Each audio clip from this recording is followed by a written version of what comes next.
Good evening, everyone. My name is Dr. Beth Rubin. I'm a professor of education at the Rutgers Graduate School of Education. The GSE would like to welcome you to our 5-session summer series on equity and excellence in remote learning. These past few months have been really challenging for everyone. Educators, in so many ways, are our society's emotional first responders, coming face to face with the grave challenges impacting children, families, and communities as they confront the COVID-19 pandemic and resulting economic downturn. The heightened and necessary attention to ongoing issues of racial justice since the murder of George Floyd in late May are another part of the rapidly shifting social context that educators must consider. The goal of this series is to assist educators in creating supportive, engaging, and equitable learning experiences for students as we move into an uncertain school year. We do not have all the answers. No one does. But we've gathered together people with firsthand experience and expertise to reflect on these challenges, to share practical approaches and tools, and to provide perspectives that can help us all as we move forward. Put together by a diverse group of educators, parents, community members, and scholars, many of whom you'll meet over the next few weeks, this series is rooted in the conviction that understanding the perspectives of diverse students and families is fundamental to creating rich and appropriate remote education, and that the educators who lived and worked through the challenges of the last few months have a lot to share. In each of our 5 sessions, panelists will describe key approaches and useful practices, along with sharing their reflections on the educational impact of COVID-19 from their particular perspectives.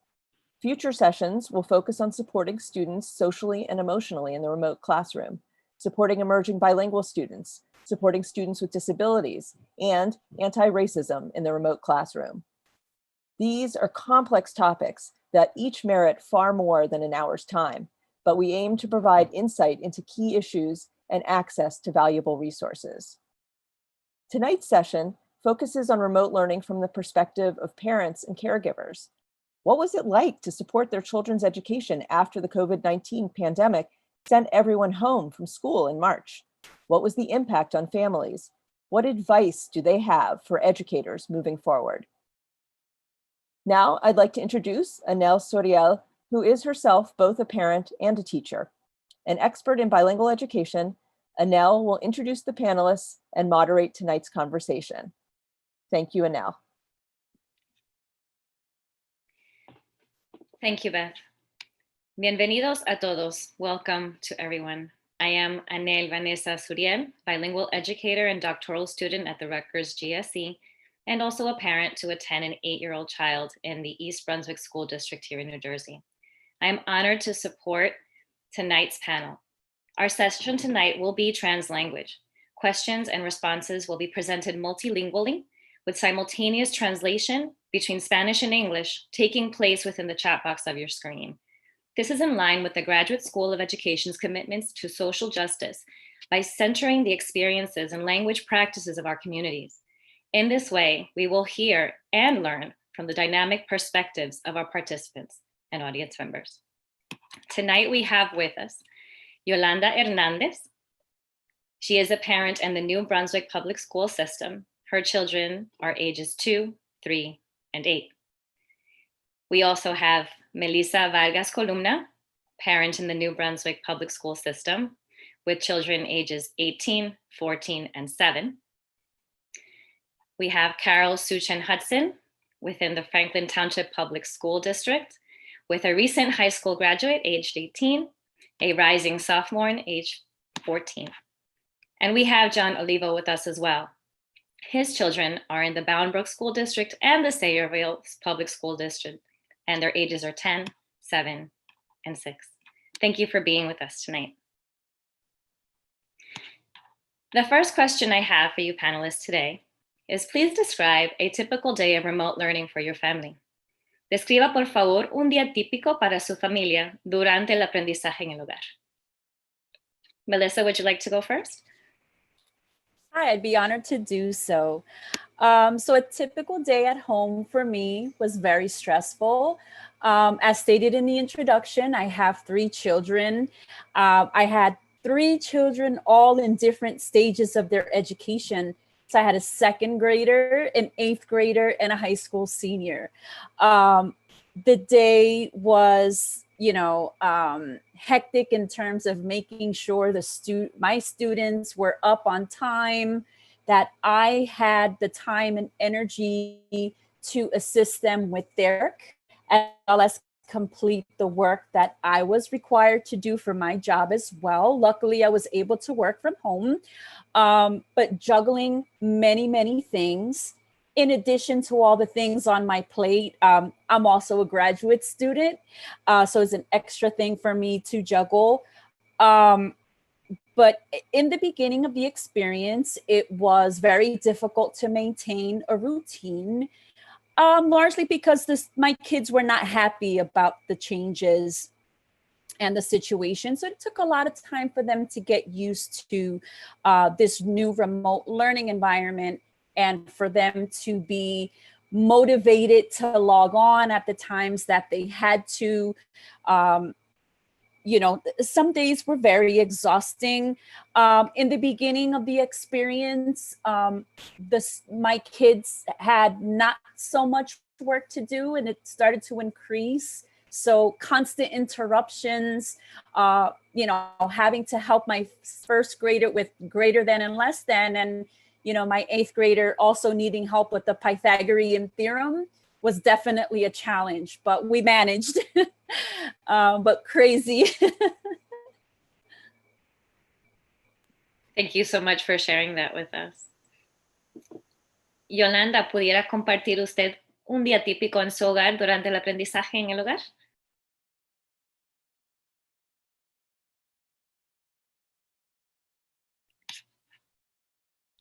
Tiene su micrófono apagado, creo.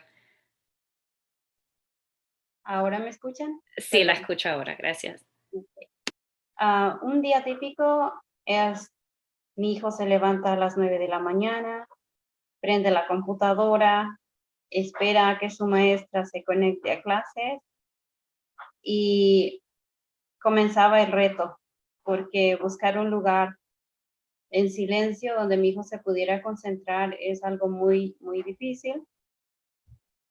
Y es como, bueno, no creo que en los 3 meses que tuvieron clases remotas no hubo un día bueno, porque siempre había algo que sucedía, pero bueno, mi hijo al final del día terminó con buenas notas, aprendió lo que tenía que aprender durante el ciclo y valió la pena los retos, valió la pena el aprendizaje y bueno, al final del día, los días fueron normales porque él aprendió lo que tenía que aprender.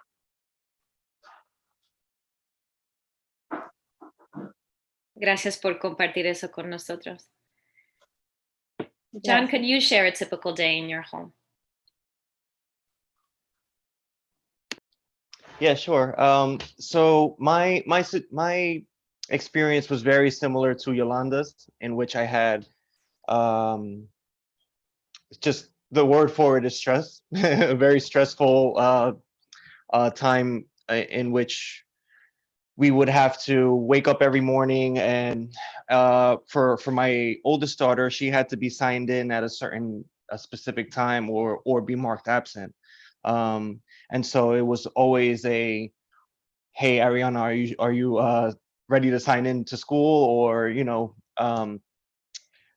with my younger kids, they didn't necessarily have a time that they had to sign in, but certain work had to be done at a certain time. So I believe the time restraints are what kind of made everything a little bit more stressful for us personally. Just looking back here, I don't want to be too redundant, but the same as Yolanda mentioned, juggling the many tasks at once. It was difficult to retain that routine at first. The troubles with the motivation were probably the hardest. And I think at first my children were a little bit more motivated. but after some time, I mean, the fire died out for them. They were just tired of doing the same routine and staring at a computer screen all day for hours a day. And so that motivation was definitely lost. The increase in schoolwork was another thing with time we noticed, and that also was a motivation killer, I believe, for them as well. Um, for me, one of the biggest things was relearning certain subject matters, and how the school systems are now teaching these subjects to the children is a lot different than what I learned maybe 10, 15 years ago. I'm 30 years old now, and so I'm not very far removed from school myself, but just the difference in how they do multiplication and certain, different aspects in what they're teaching or how they're teaching the children how to resolve certain mathematical problems. Not It was mostly, I would say, math that where we had these issues, because science is science, and reading is reading. It was really relearning these things in subjects that a lot of us have struggled with, growing up anyway. And so it's almost like we had to relearn these methods that they're learning from. And so that was a big thing for me as well. But like I said, my experience was very similar to Yolanda's and the other parents as well. Thank you so much for sharing that. I see a lot of nods amongst us with the mathematics. Carol, what was a typical day in your home like? It was hard. I was the human alarm clock that I felt like I was their snooze button. So I probably woke everyone up an average of 10 times a day before they actually got out of bed. But in the beginning, I think the teachers were trying to replicate the structure that happened in the regular school day. And so there was an actual schedule and a time slot in which they had to be online and in a specific class in a specific period. And teachers were hosting video conferences, and that I probably about a month into it, sort of fell to the wayside. And it just got to the point where there wasn't a lot of interaction, and most of the assignments were just getting posted in Google Classroom. And so I think what really happened was that lack of structure sort of permeated everything in their ability to kind of manage a schedule. So it wasn't unheard of for them to stay up till like 2 a.m. Right. And so that was really the expectation around where when they didn't have a schedule of time, they could binge watch Netflix for however long and then cram 2 hours worth of homework because they knew it had to be checked into Google Classroom at a specific time. Thank you so much for sharing that. I hear a lot of similarities around structure and relearning content. My next question to everyone is, what was it like to manage work while remote learning? John, would you like to start us off? Sure.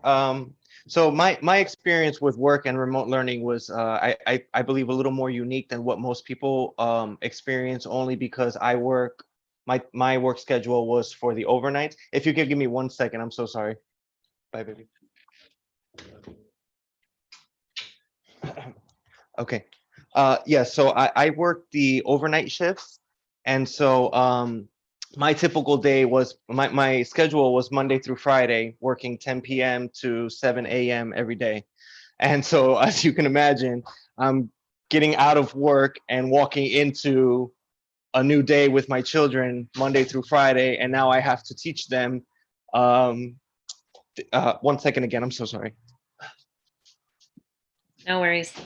Okay. We're all in this boat together. Sorry. And so I had to teach them after coming out of a stressful night's work, and with my work personally was more labor demanding, and so as you can imagine, I was out of gas every day. And so if it wasn't for the support of my girlfriend, who would help me during this time, I really don't know how I would have done it, especially with the deadlines that needed to be met and things like that. And so what concerns me the most is for the parents who may have that similar structure, but not have that extra help or that extra hand to fortify the whole situation in the home. And so my other concern would be walking into the school year. Now I was fortunate enough to have my girlfriend not working at the time because she works in a daycare, and so the daycare is closed at the time. But now what happens walking into the school year if daycares are now open, and well, John's kind of stuck on his own. And so typically that was my experience. So as you can imagine, I was exhausted, trying to teach as much as I could. And then I'll be quite honest, after some time, I said, forget the deadlines. We're going to do this stuff whenever we can and whenever we're able to really focus on it, so that we're not just blowing past it and trying to get it over with as opposed to actually learning something, you know? Thank you for sharing that with us. I'm sure that many of us can relate to that, finding that structure again.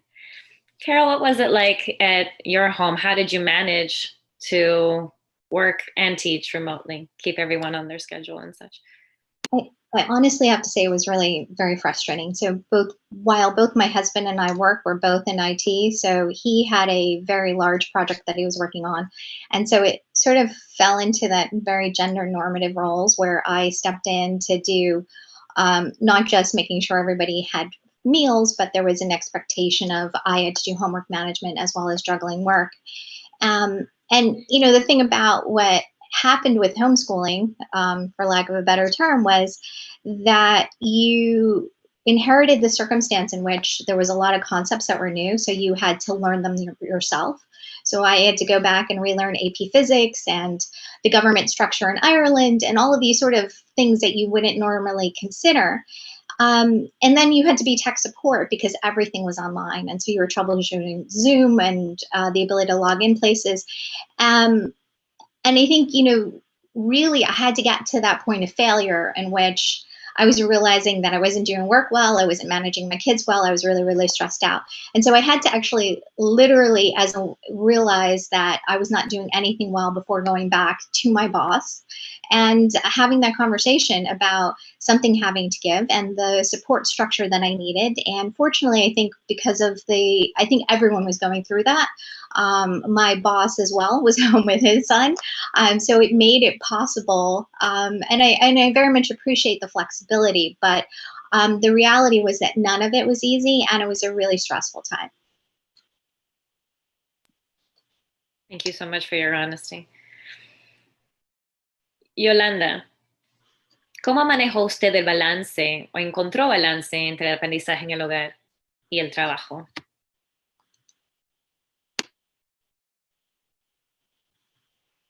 El micrófono está apagado, Yolanda, lo siento. Sorry. Ay, it's okay, don't worry. Siempre lo olvido. I say I don't work right now. I stay home every day, but it is hard because I don't know a lot of technology, and all classes is on a computer, and the instruction is very short. I don't work, but I need to take care of my kids, two babies, and I need to do dinner and breakfast, everything. So it's a little hard. Definitely it's hard for me because I don't understand a lot of things on a computer. So I don't know how to work the computer. And it's difficult because I can help too much with my son.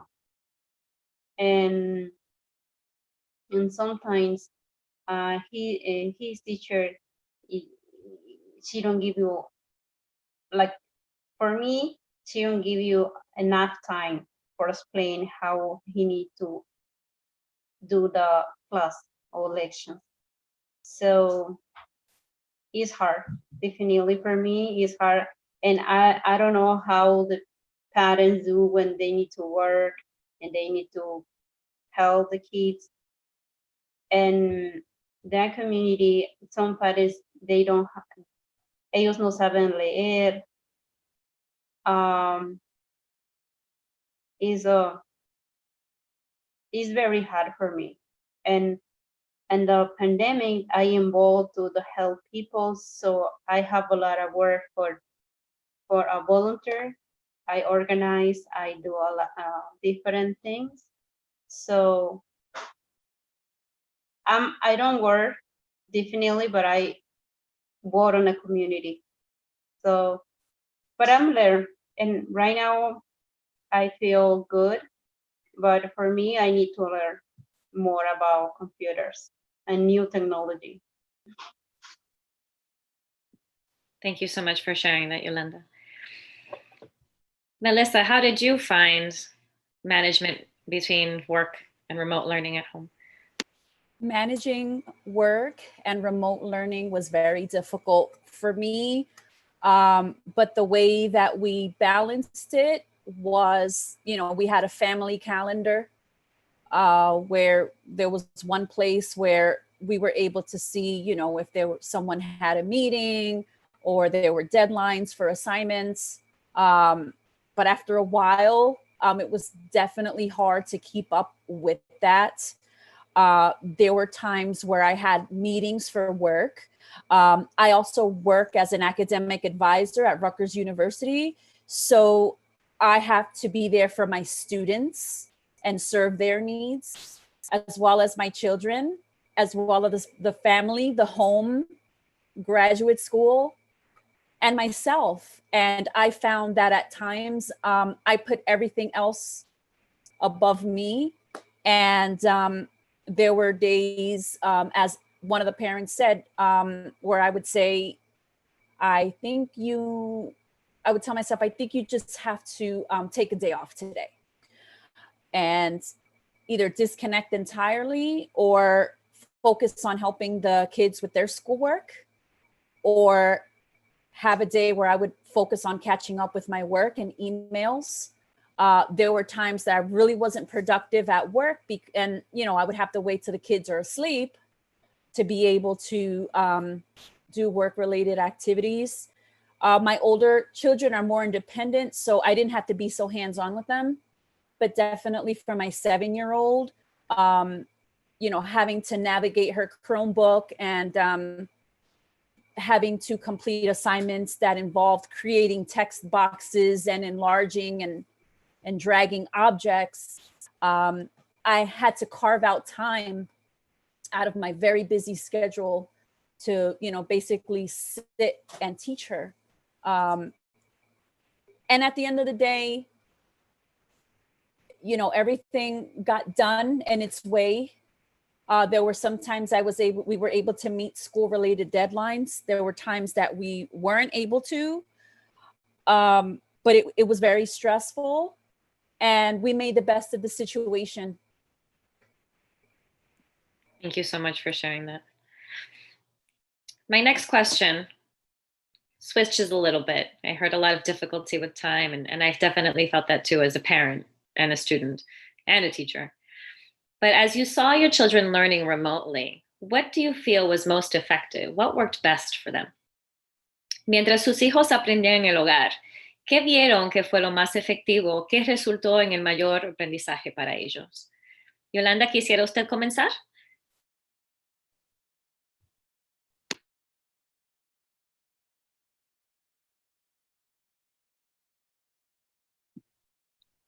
El micrófono está apagado. Ahora sí. Lo que aprendió mi hijo estando, o lo que yo vi que funcionó y me gustó, fue durante lo que es el desayuno, el lonche. Yo le pude volver a dar una comida que durante todo el tiempo escolar él no puede comer en casa, está en la escuela. Entonces, el tiempo que él tuvo en casa, recuperó su color de su piel, su cuerpo. Lo pude cuidar de una manera diferente, asegurarme de que él coma saludable, no yo en lo particular no estoy de acuerdo con lo que es el alimento en las escuelas. Para mí es demasiado azúcar y demasiado sal y demasiadas harinas. Entonces, me encantó que mi hijo quedara en casa porque él pudo tener una alimentación sana y retomar su color. Y eso me gustó. Aunque las clases eran difíciles, pero yo lo podía ver y me gustó mucho porque lo pude ver crecer. Cuando él, los 3 meses que él estuvo en casa, él cambió bastante. Y fue una experiencia bonita el estar ahí de mamá y de maestra a la vez y estar aprendiendo juntos a leer y las cosas que le están enseñando en lo que es la escuela. Me gustó por esa parte que él estuviera conmigo. Y aunque todos los retos son difíciles con respecto a la escuela, si él tuviera que quedar un año más en casa por falta de seguridad en lo que respecto a la salud, yo encantada.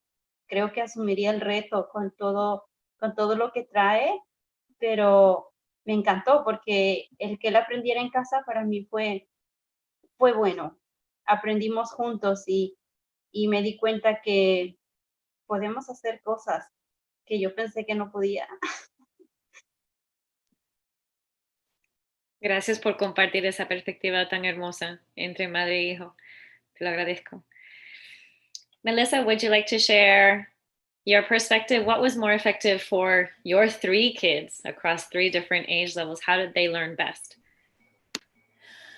I felt that they learned best when they were allowed to do things on their own time versus being required to, present themselves in a Google meeting at a certain time.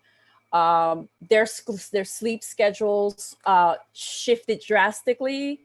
So allowing them to work when they wanted to, especially the older ones, I felt was more effective for them. For my 7-year-old was a little bit different, and it was challenging to keep her on a schedule. But what I enjoyed was being a hands-on part of her learning experience and watching those moments where she may have struggled with a concept to the point where, oh, mommy, I got this. I can do it by myself. I don't need your help.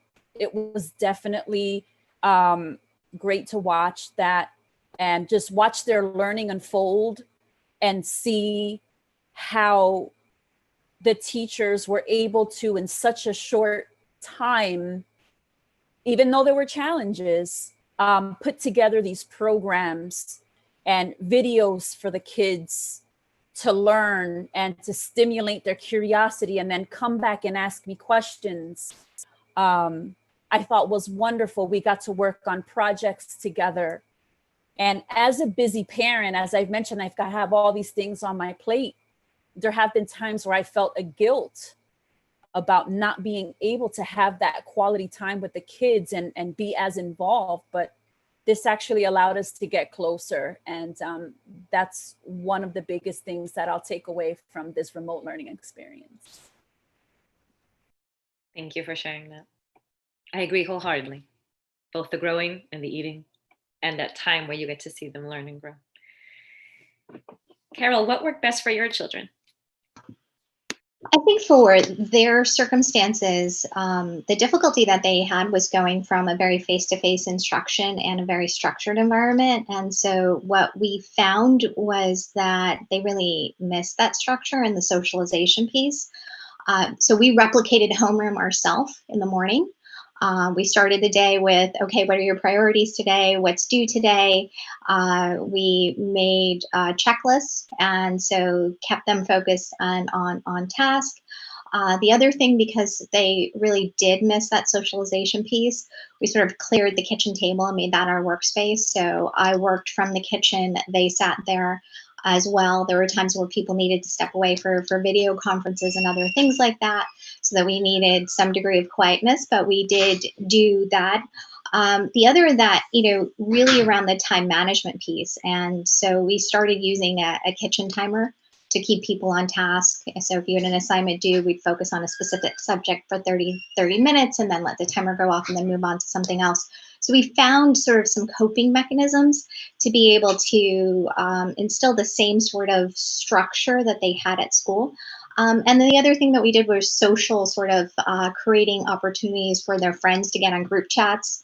And so they were able to collaborate and do some of the things that they would ordinarily do at school as well. And so those things I think we found quickly help them get acclimated to being remote. Thank you so much for sharing that. Lots of great strategies that I'm absorbing myself just listening to you all. Thank you for sharing. John, how did your children work best? What worked for you? So I believe that what my children gained the most out of this remote learning was mostly the level of independence, especially for my older one, my 10-year-old. The level of her independence skyrocketed, and to me it was bittersweet, because as parents, I'm sure all of us feel the same, that we wish we could freeze time and have our children stop growing, and it honestly becomes somewhat depressing after some time when you think about, hey, I just please just stop growing. And so this whole experience, I was able to see in my children how quickly they had to grow. And so it was bittersweet, because I know that it was fortifying a lot of future things in the future that they would need to be adults. But I don't want my 10-year-old to be an adult yet, and so it was hard to accept that. But when in terms of let's see, what worked best for them, or what the good that came out of it, I believe that independence was definitely one of the things. The family time was probably the best. Just being, I never could have imagined being able to wake up every day and like literally have them all day. And so a lot of times it could be stressful as a parent, obviously, but in reality, or in retrospect, when you think about it, you're teaching your children not only subject matter that school's teaching them, but you can relate it to personalized experiences. And so I believe that combination of those two things really helped in our relationship, and also with them understanding subject matter a lot differently than what they would in a sit-in environment. Let me see if I touched upon. Yeah, so the personalized experience and being able to answer questions more personally between them, that was pretty awesome as well. Thank you all for all that insight. Definitely it's not something you hear very much when you're in a schoolroom with your students. Thank you so much for sharing that. The next question I have is about effective communication. In your experience, what was the most effective for you as you communicated between the school or between your classroom teachers? What worked best?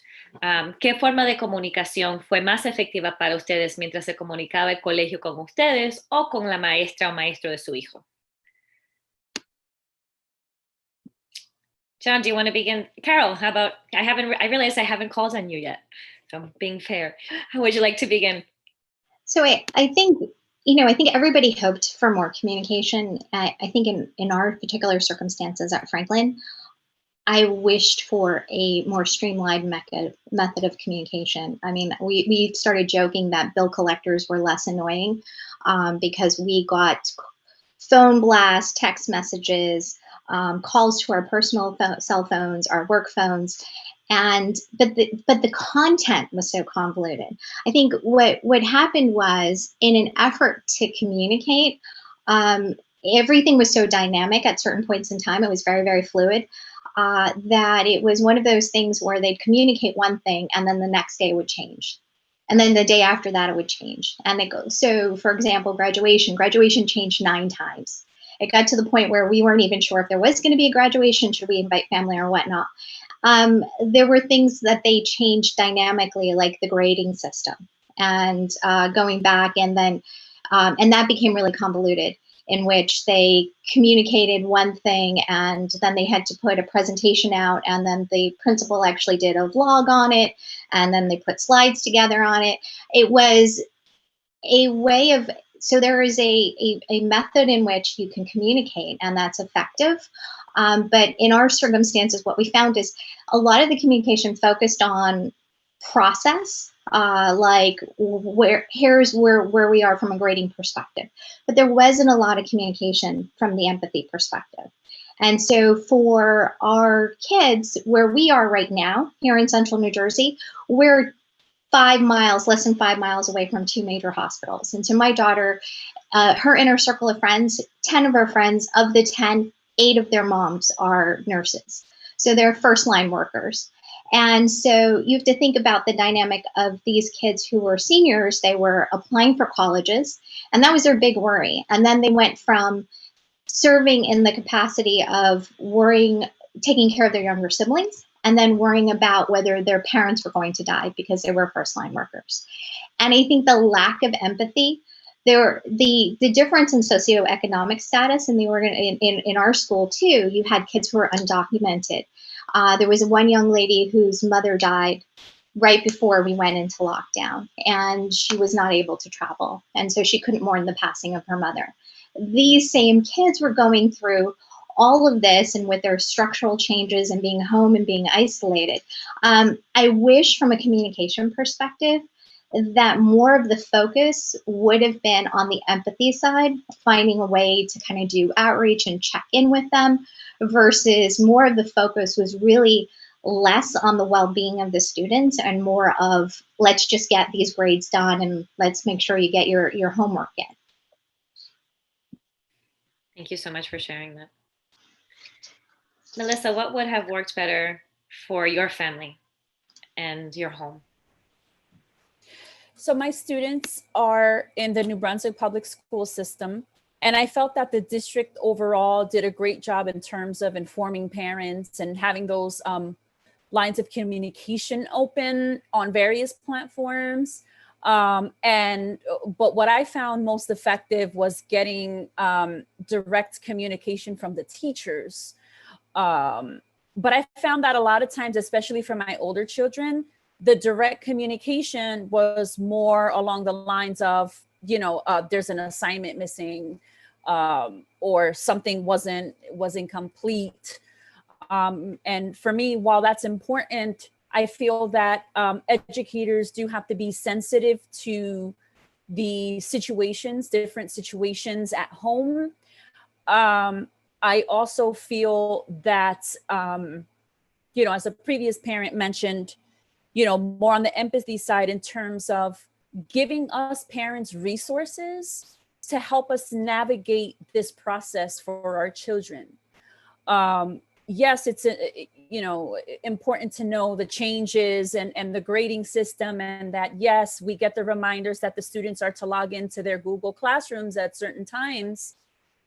But as a parent, I want to know where is my child at? And what can I do as a parent to better help them navigate the circumstances, better able to support their learning, and some, emotional supports for the parents as well as the students, because this was a very stressful time for them. So taking that into consideration, I have a son, my 8th grader had a 504 plan, but with the constant pressure of deadlines and, I had to be vocal and ask that, that those considerations were being followed. So, but in terms of communication, I really feel that, something more in terms of supporting the parents would have been helpful. Why I appreciated what the district did in terms of keeping us informed, I feel that the experience would have been better if there were resources for parents as well as emotional resources for the students. Thank you so much for sharing that. John, what was effective for you? What would have been more effective for your family in your situation? So as mentioned before, I believe a huge part of it was the empathetic side. The fact that we're talking about children here, and so for most of these children, I mean, besides their parents at home, when they walk into a school or into their classroom, their next best hero is their teacher. And so I found in the experience with my three children is I just really, one of the three teachers really kind of put herself forward into wanting to know how my daughter's day was, or what she was getting into on the weekend, or really trying to keep that personal relationship that she had with my daughter. And I didn't see it as much from the other two teachers, and so that was concerning as well. You know, a lot of us are concerned about the disconnect in terms of uh, the personalization and the experience that these children are having when it comes to physically learning with their classmates and things like that. And so I believe that before, you know, as mentioned before, we were very well. I believe that we were very well informed by the district and by teachers in terms of what was the plan, the overall plan, or what was going to happen. But what was lost in translation was that personalization between the students and the teachers. Just for, I'm sorry, let's see here. Yeah, I believe that was the one of the biggest things. Also, in terms of from parent to teacher, I found myself, or we found ourselves having to request progress reports for our kids. And so I believe that adding that into the structure as well, where parents will get an update on what their kid needs to improve on, or whether it be penmanship or multiplication, whatever it may be, the teacher to express that to the parent would be vital, but also express it to the child as well. You know, the line of communication between the child and the teacher cannot be lost. That's probably one of the most important things, personally, I believe, throughout all of this. Thank you so much. It's very important. You're absolutely right. Yolanda, ¿qué hubiera funcionado para ustedes y su familia en su hogar? ¿Qué formas de comunicación fueron efectivas?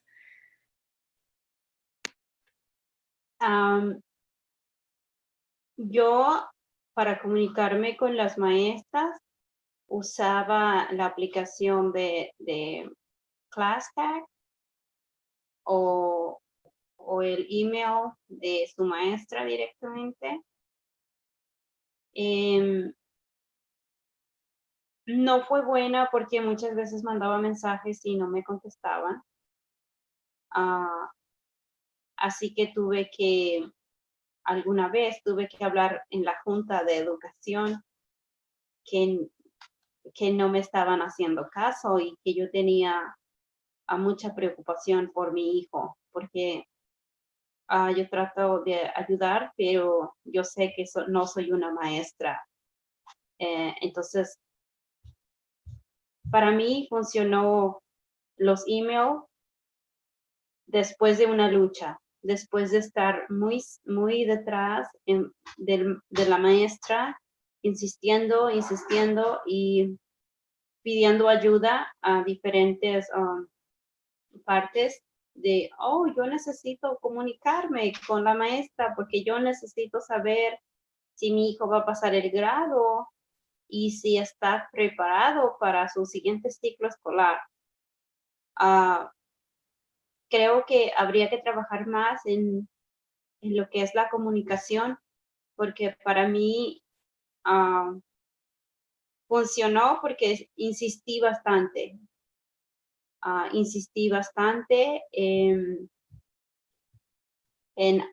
Yo miraba sus notas en Home Course y yo miré que mi hijo tenía una C y usualmente mi hijo está en cuadro de honores.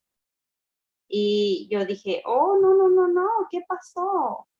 Entonces mandaba emails y no tenía ninguna respuesta. Y yo decía, no puede ser, que yo necesito una explicación. Bueno, tuve que hablar con la principal de mi escuela, con el intendente y con toda una cadena de personas para que me escucharan y pudieran atender mi preocupación. Entonces, para mí la comunicación realmente creo que fue difícil. Thank you so much for sharing that, Yolanda. We have 2 more questions.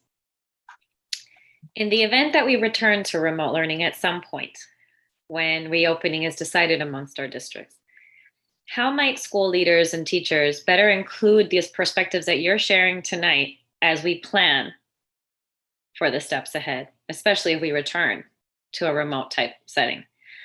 En el evento de que volvamos al aprendizaje en el hogar de alguna forma mientras nuestros distritos traten de ver cómo van a volver a abrir en septiembre, ¿cómo pueden los maestros y los líderes educativos tener pendiente sus perspectivas mientras planifican las lecciones del futuro?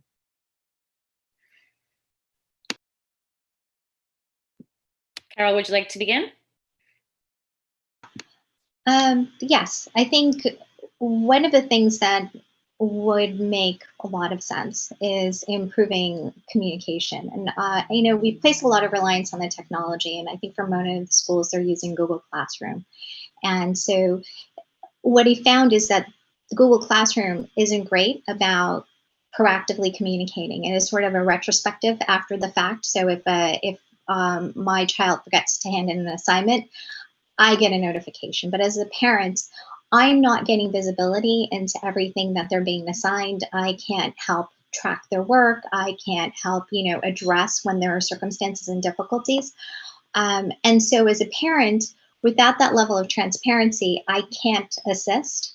I think for the technology piece, if you're using that, what I know a lot of schools do is web pages on the school website.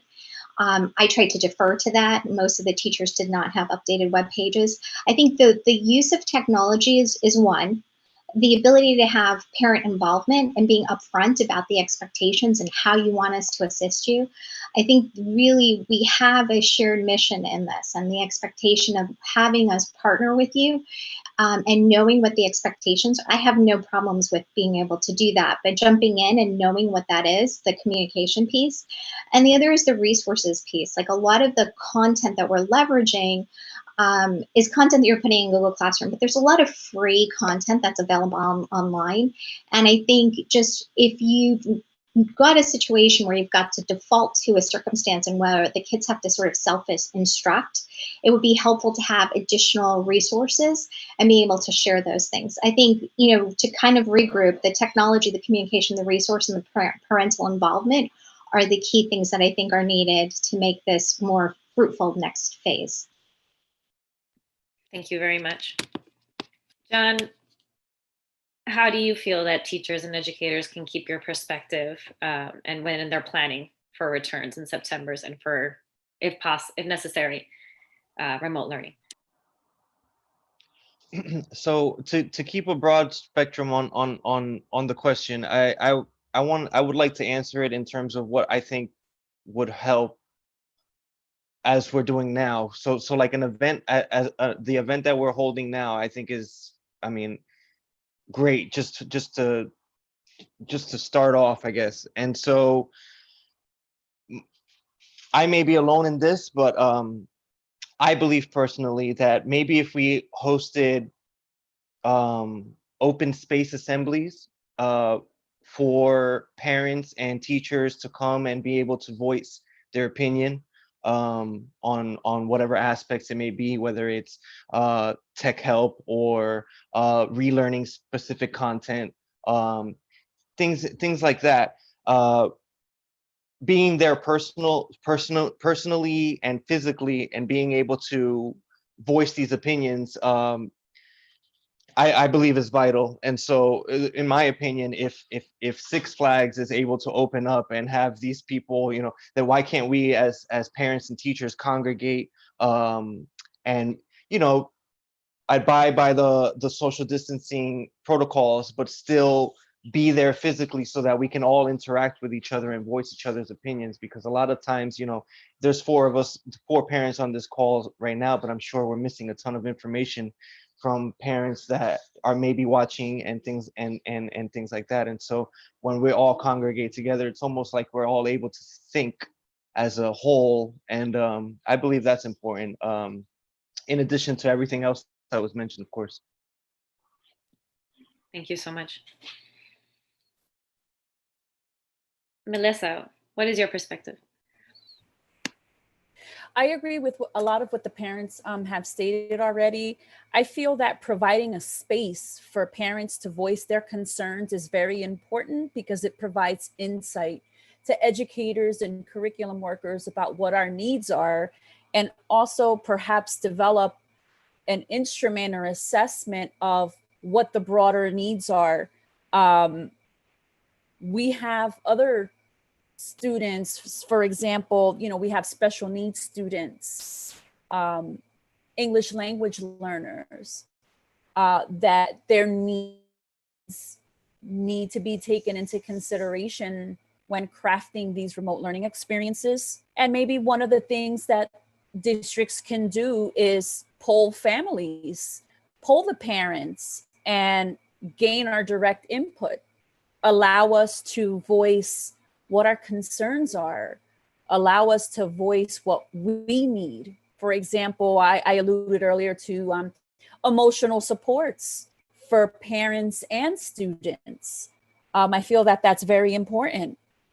And also to maintain those direct lines of communication, I feel will be very helpful in making the next remote learning experience a more smooth experience for students and families.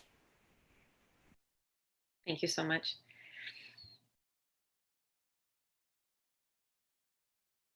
Yolanda, le hice la pregunta, ¿cómo pudieran los líderes educativos mantener en cuenta su perspectiva mientras planifican para el año que viene?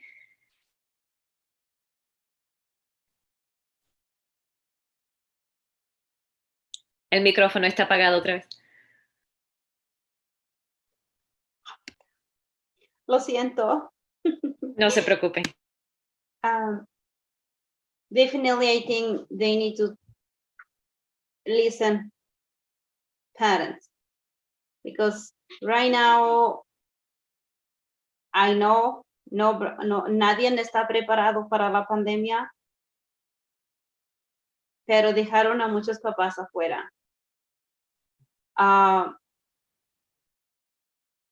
Like me, I don't have any experience to use a computer, and I need to help my son. How? And I have a lot of friends and they have a same situation. So definitely they need to give you help to parents. They need to include in parents in the plan, because right now they have a plan to back school. I tried to communicate with a principal, my principal, and say I want to involve on the committee, the parents committee to back school. I sent the email 2 weeks ago, and she didn't give me an answer. I know my English is not well. I try to learn, I try to involve, but I'm thinking about my son. And I think about to other students and other parents. A lot of parents is in my situation. They don't speak English, they don't speak well, and they need to make a plan for parents. Ellos necesitan prepararnos a los padres para poder enfrentar posiblemente un año o unos meses más de clases en casa. Tienen que incluirnos en el plan de back school, porque 90% of students on New Brunswick is Latino. And the website, the board website is about language. But when you don't know how to work the computer, so you can read the pages. Sometimes I cry because I want to know information about that happened, but sometimes I can read it. It's difficult. So creo que ellos tienen que ayudarnos, a padres como yo, que quieren aprender, que quieren envolverse en lo que es este proceso de educación remota y en lo que es mantener a los niños en un estándar de aprendizaje realmente que realmente ellos estén aprendiendo, que estén completamente capacitados para cursar otro año y que no solamente sean números por pasar. No sé si me explico. Yo te entiendo. Gracias, muchísimas gracias por compartir con tanta honestidad. Thank you so much for expressing that sentiment so honestly and bilingually. Because yes, we do have a commitment to include all of the parents. Due to time, we have one more question. So one sentence response. If you could give one piece of advice to teachers as we return to school, based on what you've learned over this time, what would it be? Por falta de tiempo, Yolanda, la última pregunta va a ser una sola oración. ¿Qué consejo le darían a los maestros al nosotros volver a la escuela en septiembre basado en lo que ustedes vieron? Una oración. ¿Pudiera darnos una? I want to say, see my son like your son. Gracias. Jan? Solo quiero decir que mira a mi hijo como si fuera tu hijo. Gracias. Jan, one sentence, one piece of advice. Okay, mine would be inclusion. Include the children in whatever it is, more in a physical aspect as opposed to a digital, maybe more physical schoolwork as opposed to digital schoolwork. I believe that'll help as well. Thank you. Carol, one sentence of advice. I would say to teachers to please know that you're appreciated. We do appreciate what you do, and also just don't forget to be empathetic to your students. Thank you so much. Melissa, one piece of advice.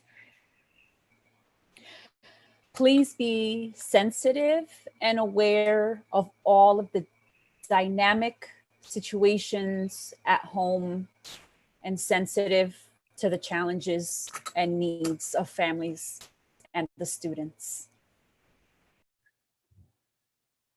Thank you all so much. Gracias de todo corazón a todos ustedes for sharing your experiences, for allowing us a glimpse inside of your homes, inside of your family structures during this remote learning time. Your advice provides insight at improving communication, looking at the whole child, the emotion, the academic, the physical well-being, and strengthening the collaboration between home and school so that we can reimagine learning for the future. I'm going to hand it over to Beth as we close up for the evening.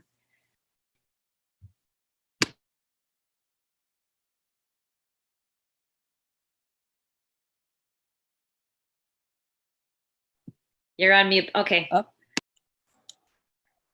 We are so grateful to our panelists, Carol, John, Melissa, and Yolanda, for sharing their experiences, and to Nell for facilitating, to Marina for translanguaging, to our tech team, Corey and Arjun, and to all of you for joining us and engaging with us in this way. Please join us next week for our second session, Supporting Students Socially and Emotionally in the Remote Classroom. You can find links to a recording of this session, as well as resources in the chat. We wish you a safe and pleasant week. Thank you and good night.